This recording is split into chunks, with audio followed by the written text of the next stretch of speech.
ஒருவர் துன்பத்தில், பிரச்சனையில், சிரமத்தில் இருக்கிற போது நாம் என்ன செய்ய வேண்டும்? அவர்களுக்காக வேண்டி காசு பணத்தை செலவு பண்ணுவது மட்டும் உதவி அல்ல, மாறாக இதுவும் கூட மாபெரும் உதவிதான். அன்னை ஆயிஷா ரலியல்லாஹு அன்ஹா அவர்களது வாழ்க்கையில் அவர்கள் பற்றி இட்டுக்கட்டிய அந்த தினங்களில் அன்னை ஆயிஷா ரலியல்லாஹு அன்ஹா அதிகம் அழுது கொண்டே இருந்தார்கள்.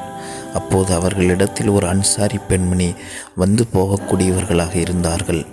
ஆனால் அந்த பெண்மணிக்கு அன்னை அவர்களுக்கு ஆறுதல் கூறும் அளவு தைரியம் இருக்கவில்லை. அன்னை அவர்கள் அழுகிற போது அவரும் கூட அமர்ந்து அழுது கொண்டிருந்தார். பின்னாட்களில் அன்னை ஆயிஷா ரலியல்லாஹு அன்ஹா அவர்கள் சொன்னார்கள், அந்த அன்சாரி பெண்ணை எனது வாழ்நாளில் நான் மறக்க மாட்டேன். காரணம், எனது துன்பத்தில் அவர் பங்கு கொண்டால் என்னோடு அமர்ந்து அழுதாள் என்று கூறினார்கள்.